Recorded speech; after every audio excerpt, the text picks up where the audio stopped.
जो अब्दालियों, अफगानों, मुगलों, 84 के दंशों और रिसेंट में बाढ़ से नहीं डरा, वो प्रदेश आज नॉन प्रोफेशनल गवर्नमेंट के द्वारा खोखला होता जा रहा है। आप मेरी भूमिका को समझ ही गए होंगे। मैं बात करने वाला हूँ पंजाब की। पंजाब एक ऐसा प्रदेश है जिसने हरित क्रांति की नींव रखी और इस पूरे देश का पेट भरा, लेकिन आज वो एक ऐसी गवर्नमेंट के हाथ में है जो पूर्णतः नॉन प्रोफेशनल तरीके से काम कर रही है। सबसे पहला जो रिसेंट संदर्भ हम देखें, उन्होंने एक दूसरी पार्टी के नेता पे, जिसका नाम बिक्रम सिंह मजीठिया है, उस पर कुछ इल्ज़ाम लगाए, आरोप लगाए और झूठे मुकदमे लगाए, जिस वजह से उन्हें 7 महीने की जेल हुई और कोर्ट ने उनको बाइज्जत बरी किया और उनको जमानत दी। अब यही बात कहने के बाद भगवंत मान जी कह रहे हैं कि अदालतों का रब ही रखा। ये पंजाबी में मैं बोल रहा हूँ। इसका मीन्स ये हुआ कि अदालतों को अब भगवान ही देखेगा।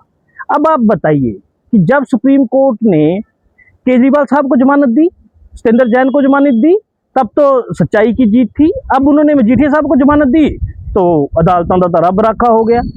ये बेहद गलत बात है। आपको जमीन पे आना चाहिए। इतनी बुरी हालत पंजाब में हो चली है कि कोई भी आदमी अपना घर तक खाली छोड़ के नहीं जा सकता। बहुत सारे जो लोग मोहाली में आके बसे हैं या उसके आसपास के एरिया, खरड़ वगैरह एरिया में बसे हैं, वो अपना घर तक खाली छोड़ के गांव नहीं जा सकते। क्यों? क्योंकि रात को उनका घर कोई लूट के ले जाएगा। आए दिन हत्याएं हो रही हैं। आप देखिए, आज भी सुबह एक इंसिडेंट हुआ, किसी एक लक्की करके कोई आदमी था, उनकी भी गोली मार के हत्या कर दी। एक कबड्डी प्रमोटर थे राणा बलाचौरिया जी, उनकी गोली मार के हत्या कर दी। पिछली वाली इंसिडेंट्स की तो मैं क्या ही बताऊं कि कितनी बुरी हालत है। इतनी गलत होने के बाद लॉ एंड ऑर्डर का पता ही नहीं है इस सरकार को कि कैसे परफॉर्म किया जाता है और किस प्रकार से बोला जाता है। आप खाली स्टेज पे आके बहस कर रहे हो, चुटकुले सुना रहे हो लोगों को। चुटकुलों से सरकारें नहीं चलती मान साहब, आपको धरातल पे आना पड़ेगा।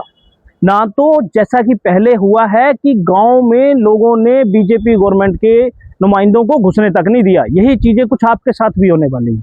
आपको मोर देन 90 सीट देके जनता ने जिताया और एक उम्मीद के साथ बिठाया कि आप गांव ग्रामीण के लिए बात करो, लेकिन आपने कहीं किसी की नहीं बात करी।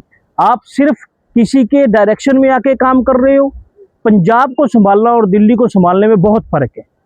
जो दिल्ली को संभाल चुके हैं वो पंजाब को नहीं संभाल सकते, क्योंकि पंजाब एक पूरा प्रदेश है, उसकी एक अपनी ज्योग्राफी है, उसकी अपनी डेमोग्राफी है। वो एक बहुत बड़ा प्रदेश है, उसमें बहुत सारे गांव हैं।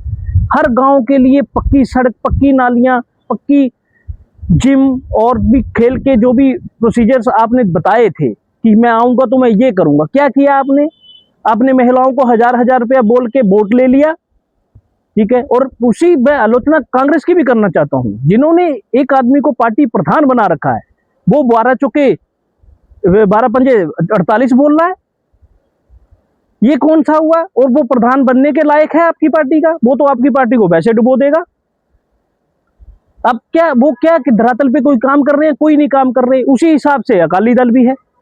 अकाली दल जो कि मां पार्टी बोली जाती है पंजाब की, उनके किए हुए काम चलो आज दिखते भी हैं, जो कि उन्होंने इंफ्रास्ट्रक्चर, रोड स्ट्रक्चर्स पे काम किया, वो हम दिखते हैं। और जो वादे बादल साहब ने किए थे वो उन्होंने पूरे भी किए, लेकिन क्या उन वादाओं पे आज भी अकाली दल खड़ा है? अकाली दल रोड पे उतरा है? ठीक है। आपके नेता आके बयान दिए जा रहे हैं।